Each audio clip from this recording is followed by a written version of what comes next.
noite para quem não cumprimentei ainda. Gostaria que os irmãos abrissem a Bíblia em 1 Coríntios, capítulo 13. Eu vou ler o verso 11. Bom, diz assim, eu vou usar a versão NVI. Quando eu era menino, falava como menino, pensava como menino e raciocinava como menino. Quando me tornei homem, deixei para trás as coisas de menino.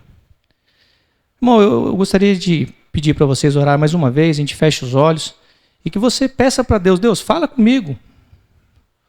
Deus usou uma mula, usa o Felipe também. Que Deus venha a trazer clareza para o coração, que venha trazer conforto, orientação, porque é desafiador. Muitas coisas da Bíblia são muito desafiadoras. Esse ponto é um ponto desafiador. E sem a ajuda dele, nem eu vou conseguir transmitir e nem tampouco os irmãos vão conseguir executar. Amém? Senhor, estamos diante da Tua palavra, que não seja um aglomerado de conhecimento despejado diante dos irmãos, mas que o Senhor venha a falar do jeito que só o Teu Espírito, que testifica com o nosso Espírito, que somos filhos. Transforma, Deus, abençoa-nos com a Tua presença e que caia as limitações, tanto na minha comunicação quanto no entendimento de cada um, para que o Teu nome seja glorificado. Em nome de Jesus, amém. Eu acho interessante isso aqui, ó. Por volta do ano 5 depois de Cristo, tá? Isso aqui é o primeiro século, uma linha do tempo do primeiro século. Por volta do primeiro ano do primeiro século, volta do ano 5, Paulo nasceu. Ano 34, ele teve um encontro com Jesus Cristo na estrada de Damasco. Lembra da história? Ele pegou a carta para perseguir a igreja e saiu lá na estrada de Damasco. Ele teve um encontro. Alguns falam que ele caiu do cavalo, que ele teve uma cegueira temporal, e tem um monte até de explicação científica a respeito disso. Mas isso foi por volta do ano 34. Por volta do ano 48, o nome dele foi adotado, que ele respondia através do nome de Paulo, nessa data. Está escrito isso na Bíblia, a gente vai ver já a versão. Por mais que algumas pessoas defendam a ideia de que existia uma estratégia, né, porque Paulo... ele não teve um nome trocado igual Abrão teve para Abraão. Não foi Deus que trocou o nome. Sarai para Sara, né? Jacó para Israel. Não foi divinamente a troca. O nome de Paulo era Saulo. E o nome de Saulo era Paulo. Era o nome romano e o nome hebreu. E por mais que as pessoas dizem que existe uma facilidade na pregação do evangelho aos gentios, e essa troca foi mera estratégia, a gente vai ver que não é bem assim. Pode se defender também assim, mas não fecha o assunto nesse ponto. Depois, no ano 55 depois de Cristo, ele relata que ele é o menor dos apóstolos e nem sequer é digno de ser chamado de apóstolo. No ano 60, ele fala que ele é o menor entre os santos. Em todos os santos ele era o menor. E depois ele vem falar numa declaração, no ano 64, ele fala que ele é o pior dos pecadores. No ano 67, mais ou menos, Nero, imperador da época, corta a cabeça do Paulo. Talvez não ficou claro. Então o outro vai deixar mais lúcido. Quando ele teve encontro na estrada de Damasco, Paulo tinha aproximadamente 29 anos de idade. Ele era o perseguidor, zeloso.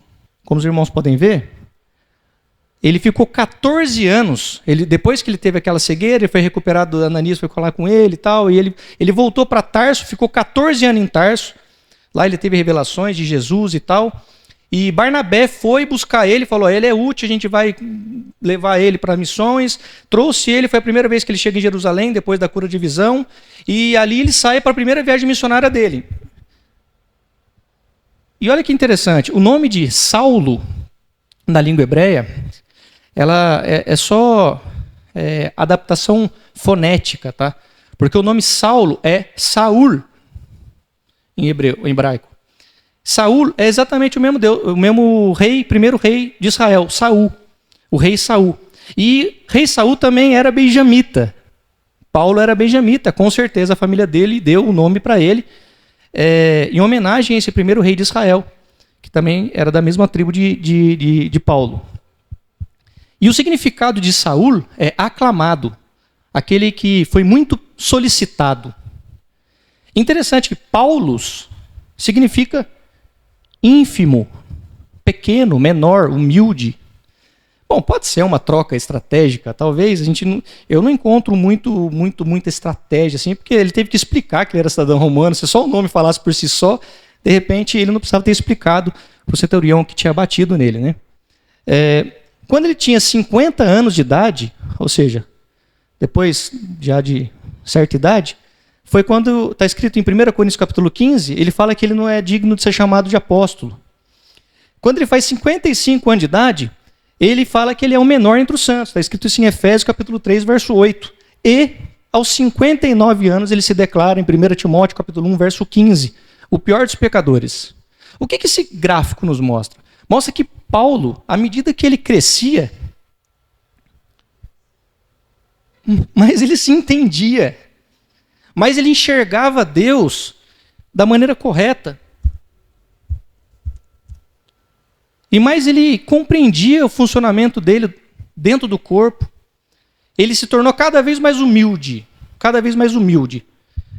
Tem uma ilustração que eu acho muito bonita nas Crônicas de Nárnia, no filme, no livro Príncipe Caspian, filme também.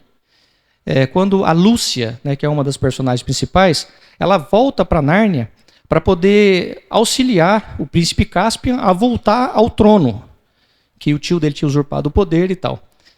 E ela já era mais jovenzinha. Na primeira vez que ela vai, né, no primeiro livro, que é A Feiticeira o Guarda-Roupa, ela era criancinha. E ela encontra ali Aslan. E aí ela reencontra, então, agora no Príncipe Caspian, ela reencontra Aslan. E tem um diálogo bastante interessante.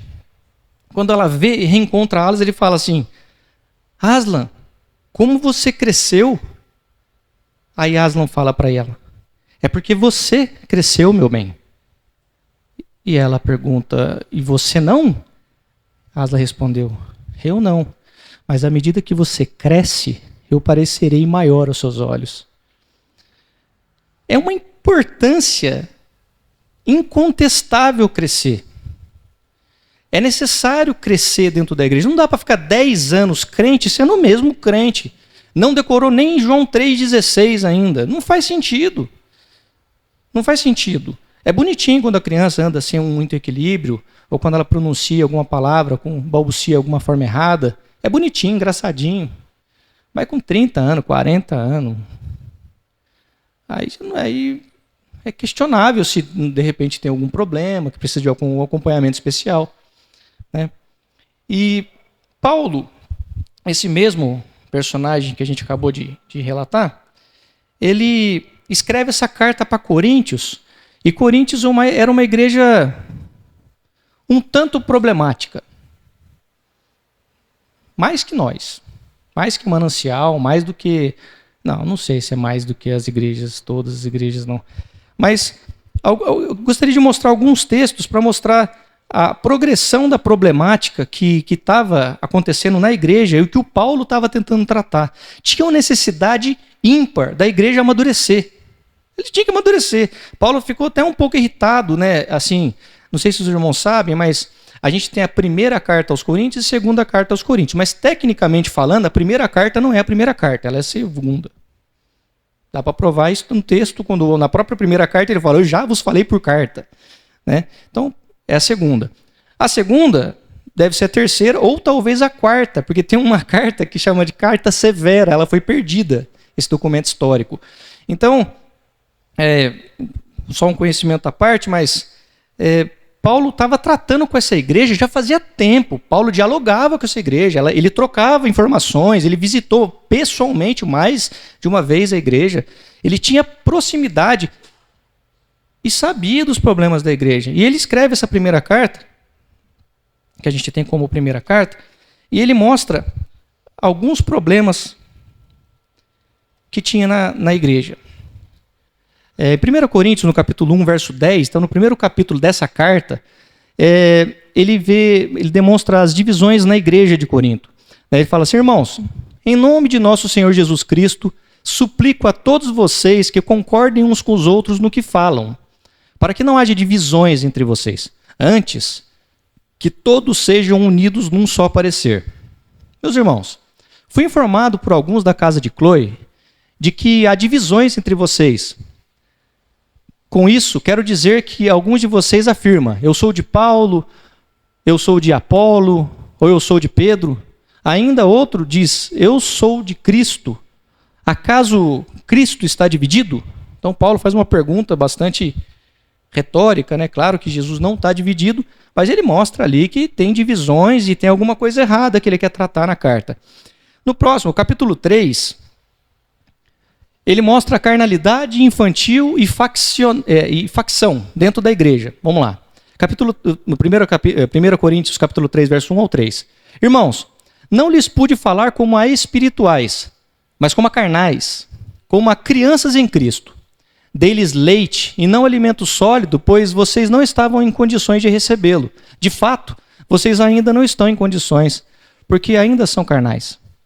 Porque visto que há inveja e divisões entre vocês, não estão sendo carnais e agindo como mundanos? Pois quando alguém diz, sou de Paulo, e outro, eu sou de Apolo, não estão sendo mundanos? Então Paulo, novamente, mostra mais um problema grande na igreja ali. E no próximo, ele vai falar do capítulo 5. Ele vai falar sobre uma imoralidade dentro da igreja. Ali, o capítulo todo fala a respeito, mas eu vou ler só as chaves, tá? Verso 1 ali, a parte A. Por toda parte se ouve que há imoralidade entre vocês. Imoralidade que não ocorre nem entre os pagãos. Ali está falando sobre que um rapaz, ele possuiu a madrasta dele, a mulher do pai dele. Não sei exatamente como é isso, não falo o nome dele. Acredita-se que esse personagem aí, ele se arrependeu na segunda carta aos Coríntios, dá um parecer a respeito disso. E é bem severo como que Paulo pede para tratar com esse rapaz aí. O verso 6. O orgulho de vocês não é bom. Vocês não sabem que um pouco de fermento faz toda a massa ficar levedada? Livrem-se do fermento velho, para que sejam massa nova e sem fermento como são, pois Cristo, nosso Cordeiro Pascal, foi crucificado. Aqui uma chave tremenda, porque Paulo ele mostra o motivo pela qual os abandonos têm que ser feitos e por que precisa ser crescido. A Páscoa foi semana passada. Vamos retomar só um pouquinho, eu acredito que vocês devem ter escutado alguma coisa da Páscoa. Mas para lembrar, lá no povo hebreu, quando eles estavam escravos lá no Egito, na 10ª praga, ia ter mortandade, o primogênito de todas as casas iriam morrer, mas tinha uma solução que Moisés passou, né, por ordem de Deus. E qual que era? Matem um cordeiro pascal e passem o sangue dele no umbral da porta. Quando a mortandade vier e ver o sangue no umbral da porta, ela vai pascoar por cima e vai ser poupada a vida ali dentro. E não vai ter choro na casa. Olha que sacada brilhante de Paulo. A orientação lá por Moisés era o seguinte: se a família for pequena, o que tinha que fazer? Junta com outra. Por quê? Para não desperdiçar nada. Não se pode negligenciar, não se pode desperdiçar a morte do cordeiro. Isso é negligência. Imoralidade, divisão, facção, infantilidade, síndrome de Peter Pan. Isso é desperdício do cordeiro. O preço é alto. Ninguém está falando de dinheiro, está falando da morte. Está falando da morte substitutiva, a morte que fez eu e você ter vida. É por isso que nós podemos nos alegrar. Porque ele morreu e ressuscitou.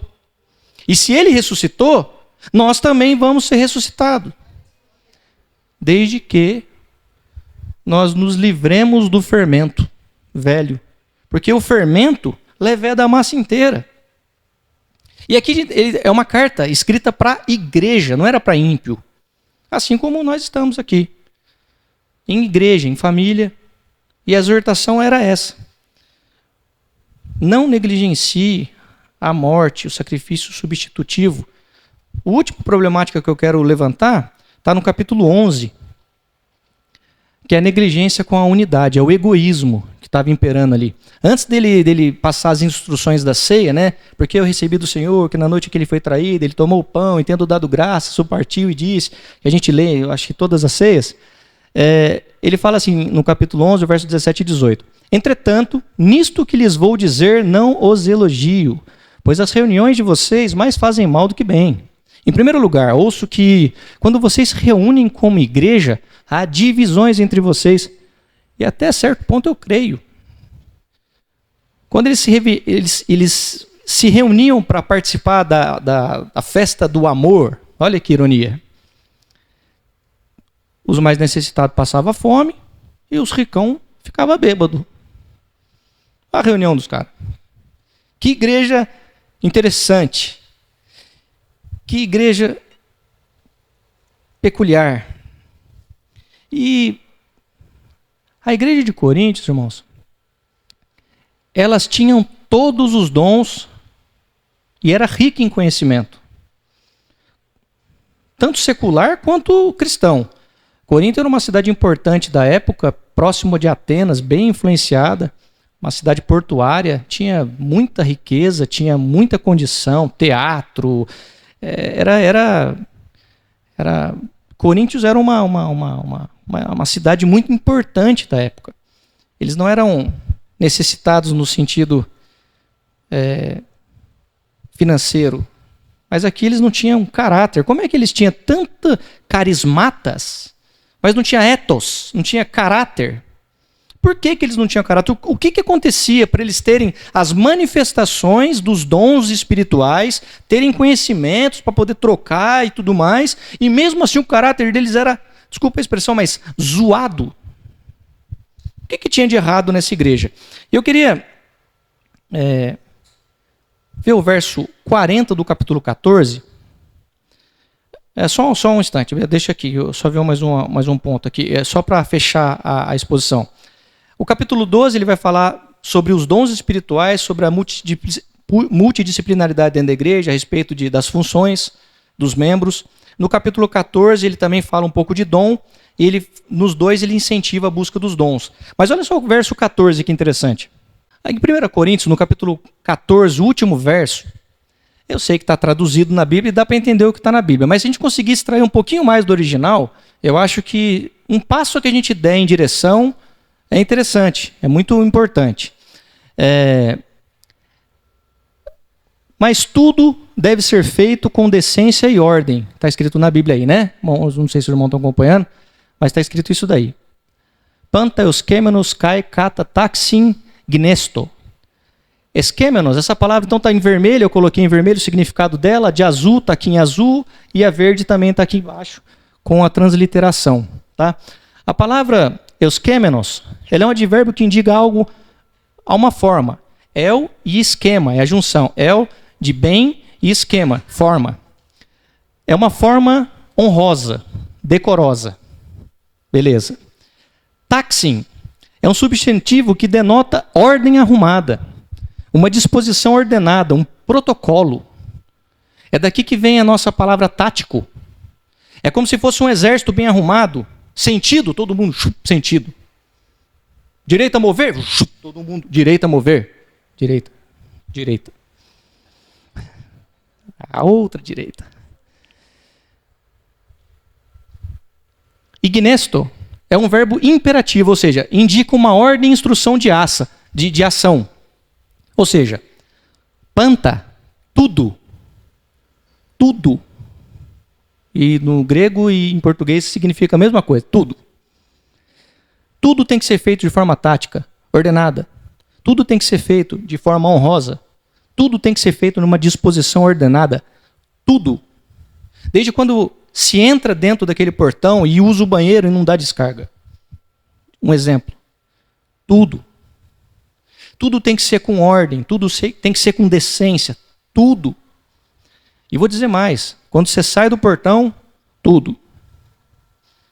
Esse é o culto. A gente se reúne aqui como igreja, a gente se reúne como igreja. Mas quando a gente também sai como igreja. Igreja espalhada por todos os lugares onde a gente pisar. Jesus está pisando. A não ser que Jesus não entrou dentro do meu e do seu coração e nós não estamos sendo moldados, não estamos crescendo igual a Lúcia. Não estamos compreendendo Jesus a cada dia maior. Então eu fiz propositalmente, eu pulei do capítulo 12 para o 14, para agora a gente entrar na exposição do capítulo 13. No capítulo 13, todo mundo sabe que fala sobre o amor, e a gente vai fazer essa abordagem. Porque o capítulo 13, ele é a base teológica de Paulo ter escrito tudo que ele escreveu para a igreja de Coríntios, inclusive é a base teológica que fez com que Paulo tivesse a visão melhorada a respeito de si e sua funcionalidade no corpo. O capítulo 13, ele é um regulador de ordem e adoração. O capítulo 13 ele é muito importante, ele é desafiador, por isso que eu brinquei no início, dizendo, não é sobre você, né? Fala para o irmão do tá do lado, é sobre eu. Isso aqui eu preciso treinar. Isso eu preciso treinar. Porque se eu não for crescido no amor, eu vou agir como um menino, falar como um menino, raciocinar como um menino, eu vou ser um menino. E vou ficar dando trabalho para todo mundo. Eu dou trabalho para o nome de Deus. Não é assim que Paulo fala lá em Romanos? Ele fala assim, você que diz não rouba, rouba. Você que diz não adultera, adultera. Você que não diz não minta, mente. O nome de Deus é blasfemado no meio dos pagãos por causa de vocês. Por causa de menino na fé, que não cresce, que só dá trabalho, que só reclama. E é desafiador isso, porque crescer dói. Eu lembro quem não lembra, né? Quando as nossas únicas responsabilidades era ir para a escola. Facinho. Nossa, era o fim do mundo, era a prova. Nossa, Deus do céu. Acabava meio-dia, voltava para casa. A gente cresce e dói, as responsabilidades aumentam. E é normal, é natural crescer e se desenvolver. Quando isso não acontece, é anormal. E é sobre essa anormalidade que o capítulo 13 combate. Aqui se encontram as formas, os protocolos, as ordens, a decência no culto verdadeiro que é oferecido para o Deus verdadeiro. Você passa fazendo favor? Eu coloquei a imagem de algumas pessoas que me influenciam, que eu gosto de ouvir. Esse D.A. Carson, ele, vivo hoje, é uma das maiores autoridades na interpretação do Novo Testamento. Super interessante e recomendo ele. Ele diz assim, a respeito do capítulo 13, o amor é a infraestrutura da igreja. Os dons, citado no capítulo 12, verso 14, do capítulo 14, sem o capítulo 13, tornam-se arma de guerra espiritual contra os próprios irmãos. Viram uma rinha. E era exatamente o que acontecia. Um se achava melhor que o outro. Era feio o negócio. Não muito diferente em algumas ocasiões. Títulos, cargos, eloquência, dor, dons, ofertas. Tudo isso vai se tornar relativo. Porque o que importa de fato, a gente vai ver que é o amor. Você passa a próxima, fazendo favor? Esse também me influenciou, não sei se vocês separaram. Esse é o é o Franz Schaeffer. Ele e o Franklin Ferreira, eles... O Vini também, né, Vini? Influenciou a gente aí. Então, na filosofia também. Ele já não é vivo mais, mas super recomendável também. Franz Schaeffer, ele foi fundador do Ministério Labri, que influenciou outros ministérios, inclusive o La Casa, aqui em casa, do movimento Steiger, com o qual a gente tem alguns amigos do Steiger, o Isaac. Um apologista tremendo. O amor de 1 Coríntios, capítulo 13, não é apenas uma virtude interna, mas a apologética final. O argumento que prova ao mundo que o cristianismo é verdadeiro. Capítulo 13, ele é base de treinamento. Tá meio vacilando, irmão? Vai lá no capítulo 13 lá. O capítulo 13, ele é base de treinamento. Ele precisa ser observado. O capítulo 13, ele é o ponto de inflexão capítulo 12, capítulo 4, na verdade toda a carta. É ali que o negócio acontece. É a passagem para sairmos da terra do nunca. Alguém lembra do Peter Pan? Você fica na terra do nunca, você nunca cresce, vira criança para sempre. Isso não é coisa de cristianismo, isso aí é só do Peter Pan que funciona. Somente nessa escola o crente verdadeiramente cresce. E vamos lá para capítulo 13, então?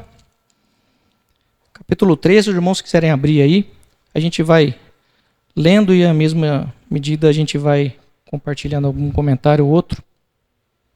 Diz assim: ainda que eu falasse a língua dos homens e dos anjos, se não tiver amor, serei como o sino que ressoa ou como o prato que retine.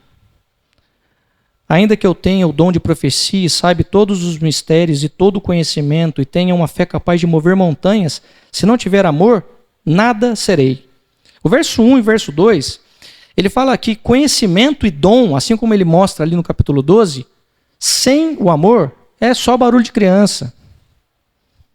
É só movimento. É só vento. E para você ficar baseado em cima de vento, você, para pegar uma heresia e sair voando por aí, é fácil. Se você não tem um crescimento estruturado, a gente estava num curso de teologia recente, eu e minha esposa, e foi citado os testemunhos de Jeová, e o irmão que estava dando a aula, ele não conhecia um rapaz, um apologista dos testemunhos de Jeová. Acredita que tem? Acredita, Messias? Marcelo Atafona. É até legal escutar, assim. Eu escuto ele lá para criar argumentos, como disse o Franz Schaeffer, aquele que passou anterior. Ele fala sobre a questão de trabalhar por antítese, né? Se existe uma verdade, logo tudo que fala contrário a ela é mentira. Então é interessante esse processo, eu gosto. Eu acho bastante interessante de aprender assim. Eu gosto. O verso 3... ele fala que, ainda que eu dê aos pobres tudo que eu possuo e entregue o meu corpo para ser queimado, se não tiver amor, nada disso valerá. Meu Deus do céu, entregar tudo que você tem para os pobres, não é uma oferta generosa, não. Tudo. Você ser ofertado para ser queimado vivo em prol de alguém, se não tiver amor, isso é exibicionismo. Verso 4. O amor, ele é paciente. O amor é bondoso, não inveja, não se vangloria, não se orgulha. O amor, ele é altruísta. Ele é doador. Essas são características fundamentais para a gente entender sobre o amor. Tem outro também, que eu tenho a imagem. Passa, por favor, João, o próximo. Esse daí é tremendo, hein, John Piper. Esse daí é... Meu Deus do céu. Que Deus abençoe até as meias do John Piper. Amar nos faz desesperados para que o irmão não perca o acesso à fonte de alegria suprema devido ao pecado passageiro e enganoso. Piper é tremendo. Piper, ele defende um conceito da teologia que ele mesmo aborda, e até alguns pode ser até que critique. Ele fala sobre o conceito do hedonismo cristão. Ou seja, você tem que ser feliz, irmão. Jesus Cristo morreu na cruz para que eu e você seja feliz. Não essa felicidade que você está pensando. A felicidade eterna. Porque a nossa leve, pequena e momentânea tribulação nos traz um eterno peso de glória muito mais superior a qualquer coisa que eu e você pode desejar nessa terra. Essa é a felicidade que John Piper fala sobre o hedonismo cristão. Ele fala que nós não seremos... Nossa ápice de felicidade vai ser o dia que nós tivermos condição de abraçar o sofrimento em prol do Evangelho. John Piper, ele é jubilado já, mas as pregações dele são tremendas, falam muito, Deus abençoa muito através da vida dele. Mas olha só que interessante. Apesar de que isso é uma verdade, né, que o amor ele nos faz desesperados para fazer com que o irmão não perca o acesso à alegria, olha só o amor, olha uma característica dele aqui. O verso 5, não maltrata. O amor ele não maltrata. Ele nos deixa desesperado, mas não deixa a gente rude. Não pode. O amor, ele faz tratar de maneira adequada. na pesagem correta. E é necessário, correção é necessário. O filho que não é corrigido, ele se entende como um bastardo. Não é assim que falava? Meus filhos foram bastante corrigidos, graças a Deus são umas belezinhas. Faz mais de 2 horas que não apanham, brincadeira. Não, muito mais, faz mais que 2 horas, muito mais, faz anos já, né, filha? Muito mais que 2 horas. E é necessário que haja correção. É necessário. Um outro rapaz, esse aqui só me influencia na teologia e na filosofia, tá, irmãos? Próximo. O amor sem verdade é mero sentimentalismo. Verdade sem amor é brutalidade. Se não tiver a dose do amor, a verdade é vaidade, como canta o Mauro Henrique. A fé vira faca. A lei vira laço. Se não tiver amor, eu nada serei. Por mais que eu tenha conhecimento, como já foi discorrido, que eu faça um monte de oferta, que eu seja um doador nato, batendo de porta em porta no domingo de manhã, se não tiver amor, não vale nada. Isso daí é puro materialismo. Verso 5. Não busca seus próprios interesses. Verso 5 ainda. Não maltrata, não procura seus interesses. Irmãos, não procurar os próprios interesses é a solução para o orgulho humano. O altruísmo ele só vai quando você doa, quando você perdoa. Você doa antes. Você doa antes. A pessoa não merece. Mas eu devo. Mas ela não merece, como é que você vai perdoar? Não se trata dele, se trata de mim. Se trata se eu me sinto perdoado. Lembra da parábola? Jesus ele falou assim, vou contar uma parábola para vocês aqui e tenta analisar. Tinha um cara lá que devia, Jesus não falou um cara lá, é só uma versão 2026. Tinha um cara lá que devia, 5 milhões de reais e não tinha condição de pagar, e ele chegou diante do agiota lá e falou assim, cara, não tem como te pagar, me dá tempo. Tá bom, deixa quieto. Não precisa pagar mais nada não, tá tudo legal, tudo bem. Aí veio um outro, devia 50 mil reais, é bastante dinheiro, mas pagável.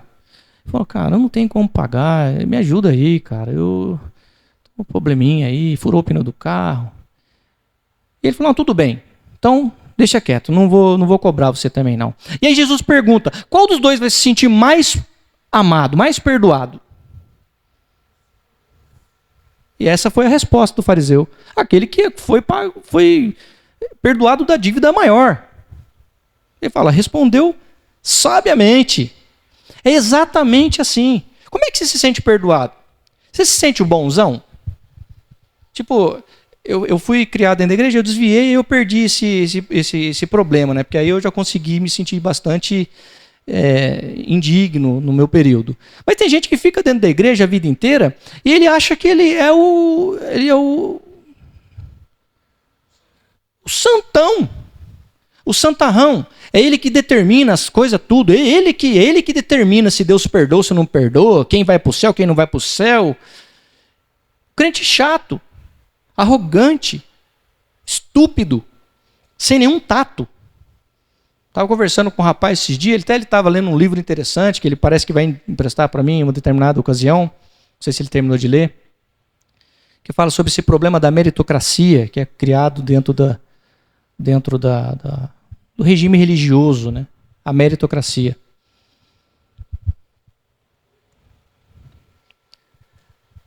A solução para o orgulho humano é não buscar os próprios interesses. É o antídoto para que o ego seja restaurado e o coração seja refeito. Não buscar os próprios interesses. Esse é um exercício complicado.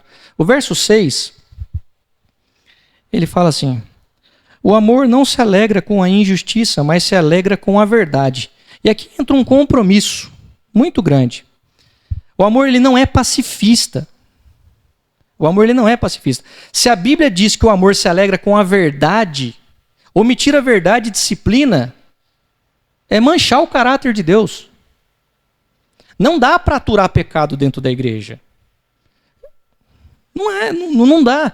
Dentro da comunidade, não pode ter mimimi. Se errar, tem que vir a irmã e conversar. E você tem que ter a cabeça no lugar. Você tem que ser maduro. Tem que escutar. Foi um erro mesmo? Vamos conversar? Não dá para trocar ideia? Se não dá para trocar ideia, são duas crianças. Pessoas que sentam para conversar, resolver problema, existe problemas. Adultos geram problemas. Mas adulto vai lá resolver. Quando não vai resolver, ou esse adulto ele é infantil demais, ou ele é arrogante demais. Ou talvez ele nem teve o primeiro contato, ele não teve, na estrada de Emaús, um encontro com Jesus. Ou na estrada de Damasco também, né, que eu falei de Damasco. Omitir a verdade e disciplina é mentir sobre a natureza de Deus. Se trata de fidelidade hermenêutica. Entender a Bíblia de maneira adequada, ele torna a gente um pouco incomodado com a questão do pecado. É fazer a gente amar tanto a presença de Deus, quanto a gente ama a pessoa que está pecando. Mas a gente não tolera isso, porque isso afasta a presença. E é importante a gente fazer isso. Como que vai fazer isso? Existe uma dose para isso, para que você não seja maldoso e não maltrate e descumpra um propósito do amor. Mas precisa ser feito. Os adultos precisam resolver os problemas deles. O amor cristão não é a tolerância cega ao pecado, mas um compromisso com a retidão e a disciplina redentora da igreja. O amor não se regozija com a injustiça. Se não é puro, não é agradável, não é digno de boa fama, isso não pode ocupar a mente do cristão. Você coloca o próximo, por favor? Olha só, irmãos, vamos pensar sobre a questão da disciplina. Às vezes a gente quer ser mais bonzinho que Deus. Mas olha que interessante, ó. Hebreus 12:6, ele fala de Provérbios 3:12. Pois o Senhor disciplina quem ama e castiga todo aquele a quem aceita como filho. Provérbios 3:12. Pois o Senhor disciplina quem ama, assim como o pai faz ao filho a quem quer bem. E olha o que João fala a respeito de Jesus, de Deus. Deus é amor. Mas como é que pode a figura do amor disciplinar? Como é que pode ele castigar em nome do bem?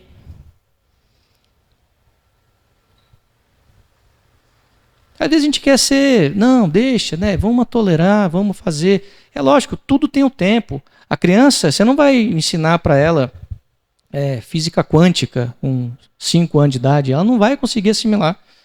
Cada tempo um tempo. A gente vai crescendo, à medida que a gente vai caminhando, vai tendo conhecimento, vai se quebrando alguns paradigmas, alguns sofismas que foram criados dentro da nossa educação. A gente vai entendendo o mundo de uma forma esse negócio da meritocracia, como é que ela processa dentro da fé, como é que é salvo pela fé, se não é por obras. Então não tem que ter obras. A gente vai crescendo, vai quebrando os paradigmas, vai conhecendo e prosseguindo em conhecer. Esse é o processo. O amor, verso 7. O amor tudo sofre, tudo crê. E olha que interessante, aqui diz que o amor tudo crê, mas ele não diz que o amor é crédulo, ou ingênuo, ou que não tem noção das coisas, que se engana facilmente. O amor não é assim, o amor ele é lúcido, ele não cai no conto do vigário. O amor é forte, ele confronta o erro, para preservar a integridade da verdade. João, a epístola que ele escreve primeiro, segundo, terceira João, 2 João e 3 João, eu tinha até anotado aqui, eu não ia mencionar, mas várias vezes, leem lá, a cartinha pequenininha, e várias vezes ele fala assim, amor na verdade, o amor na verdade, o amor na verdade. Ou seja, o amor é como se ele fosse emoldurado pela verdade, como se fossem os limites do amor é a verdade. Quando você entrega um quadro emoldurado, você entrega o quadro e a moldura. E vai junto. E quando você entrega a moldura, vai junto com o quadro. Faz parte, não é separado. A verdade e o amor, eles precisam estar na mesma linha. Eles fazem parte um do outro. A integridade com a verdade é amor. Verso 8, 9, 10, e a gente conclui no verso 10. O amor, ele é maior, ele está acima dos dons, dos ministérios e das posições eclesiásticas. Paulo, quando ele consegue, ele sempre se apresenta, depois ele se apresenta ainda como apóstolo. Apóstolo Paulo, da parte de Deus, todos os inícios de cabeçário da carta dele, ele escreve isso. Só que ali já está nítido que Paulo já não está mais usando aquele senso da hierarquia de uma forma de um déspota falando a respeito. A gente vê isso aí quando ele escreve a carta para Filemão, falando de Onésimo. Eu poderia cobrar de você, mas eu quero apelar pelo amor, eu quero falar com amor, eu quero falar como amigo. Faça como se estivesse fazendo para mim, põe na minha conta. Eu poderia agir como um apóstolo Paulo. Não se quebra a hierarquia, mas essa hierarquia dentro do cristianismo é só uma hierarquia funcional. Aliás, Paulo, servo de Cristo, Paulo, doulos, escravo de Cristo, é só uma hierarquia funcional. E o verso 11, vamos ler de novo. Quando eu era menino, falava como menino, pensava como menino e raciocinava como menino. Quando me tornei homem, deixei para trás as coisas de menino. Paulo ele fala que nós conhecemos em parte como se fosse um reflexo. É interessante perceber que o espelho que nós temos hoje, dá para perceber muito a nossa imagem, dá para ver até os defeitinhos. Mas na época, aquilo ali era bronze polido. E por mais bem polido que fosse, existia distorções e tonalidade diferente, porque era amarelado. Então tudo vibrava em cima da cor amarelo do bronze. Então, quando ele usa essa expressão, a gente vê de uma forma distorcida, como no espelho. Talvez se a gente for fazer uma exegese direta para o nosso tempo, mas dá para ver tudo que está no espelho, dá para ver perfeitamente. Mas não era o caso. Então o exemplo que ele usa é que nós hoje, nessa época, a gente ainda vê Jesus, nós vemos o reino de uma maneira um pouco distorcida, com cores ainda não exatamente, tons mais pastéis, não são exatamente as cores certas, não é exatamente o conhecimento correto, porque as coisas vão se aniquilar quando ele vier. Assim permanece agora essas três: fé, esperança, o amor, o maior delas é o amor. Agora, para concluir, eu precisava de mais, 5 minutinhos. Quem poderia me dar 5 minutinhos? Assim? 5, 10, 15, 20, tá? 20 minutos eu termino. Tá bom, não precisa de mais, não. Obrigado, irmãos. Deliberalidade dos crentes é muito boa, né? Você passa o próximo, fazendo um favor? O Timothy Keller, aquele carecão, ele propõe a leitura de 1 Coríntios capítulo 13, trocando a palavra amor por Jesus. Nós já vimos que Deus é amor, certo? Então não vai ter nenhuma heresia aqui. Se os irmãos quiserem ler, vocês podem ficar à vontade também, tá bom? Ainda que eu fale a língua dos homens e dos anjos, se eu não tiver Jesus, serei como o sino que ressoa ou o prato que retine. Ainda que eu tenha o dom de profecias e saiba todos os mistérios e todo o conhecimento, e tenha uma fé capaz de mover montanhas, se não tiver Jesus, eu nada serei. Ainda que eu dê aos pobres tudo o que eu possuo e entregue o meu corpo a ser queimado, se eu não tiver Jesus, nada disso me valerá. Jesus é paciente, Jesus é bondoso, não invejou, não se vangloriou, não maltratou, não procurou seus interesses, não se irou facilmente, não guardou rancor. Jesus não se alegra com a injustiça, mas se alegra com a verdade. Tudo sofreu, tudo creu, tudo esperou, tudo suportou. Jesus nunca perece, mas as profecias desaparecerão, as línguas cessarão, o conhecimento passará.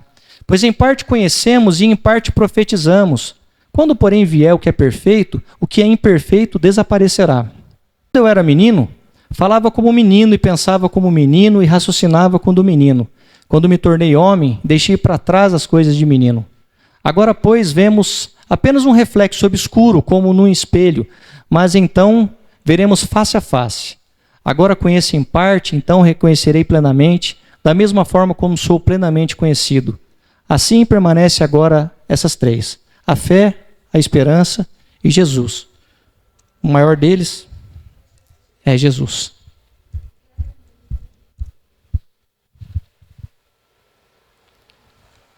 Essa maturidade, essa necessidade, não é só na igreja de Coríntios que precisa. A gente estuda, a gente tem acesso a tanta coisa, línguas originais, mas se não tiver amor, irmão, o mundo não vai reconhecer a gente. Não vai reconhecer Jesus no nosso procedimento. Se tiver pecado no nosso meio, o mundo vai achar que a gente é mais do mesmo, é sorvete de sorvete. Precisa ter crescimento no amor. Tem um provérbio que diz assim: a repreensão feita por sábio causa marcas mais profundas do que 100 açoites nas costas do tolo. Que essa exortação de Paulo nos sirva e faça marcas profundas. Que faça marcas profundas na nossa segunda-feira, na nossa terça, no nosso próximo domingo. A gente vem aqui já cheio de Jesus, cheio da marca de Jesus, cheio das marcas profundas da repreensão que a própria Escritura nos propõe. Eu concluo fazendo um convite. Irmão, serve para mim, tá? Não se trata de você. Eu olho para o irmão do lado e eu falo isso para mim. Não seja tolo. Tenha um coração tratável. Assume as suas broncas. Tenha um coração tratável. E você, irmão, mesmo irmão, não seja rude. Obtenha um coração tratado. Se nós andarmos em amor, o mundo vai reconhecer Jesus Cristo.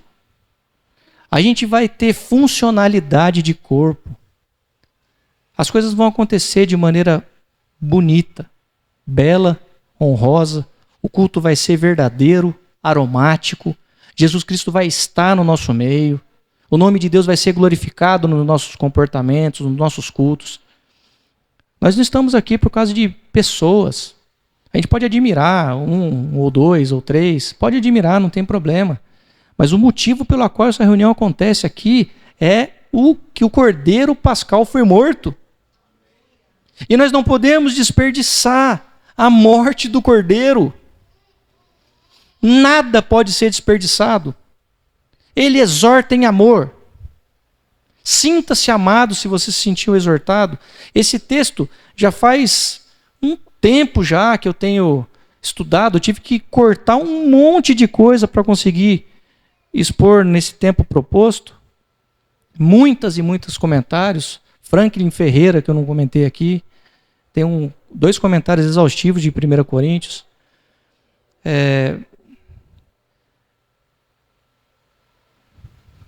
Irmãos, vamos abraçar o amor. Vamos abraçar Jesus. Ele é o fundamento, ele é o motivo, ele é a razão. Ele é digno. E eu gostaria de agradecer a Deus em oração e pedir para que os irmãos fechem os olhos mais uma vez e que nós oremos e glorifiquemos, agradecemos pelo perdão, pelo acesso, pelo amor que nos resgatou, nos redimiu, pela oportunidade que nós temos de acordar de manhã e poder expressar esse amor maravilhoso. A oportunidade está aí. É só abraçar. Deus, obrigado. Esse momento é precioso, Deus. Esse momento de conversa com o Senhor é privilégio. Esse momento que nós podemos falar do Teu nome abertamente, de forma microfonada, Deus. Isso é um privilégio que muitos dos nossos irmãos ao redor do mundo não têm. Abençoa-nos, meu Deus do céu, com decência e com temor a respeito disso, para que nós não negligenciamos tal liberdade que temos, Deus. Tanto acesso, tanta facilidade, tanta proposta. Deus, se o Senhor não fizer algo no nosso meio, a gente não vai dar conta de fazer, Deus.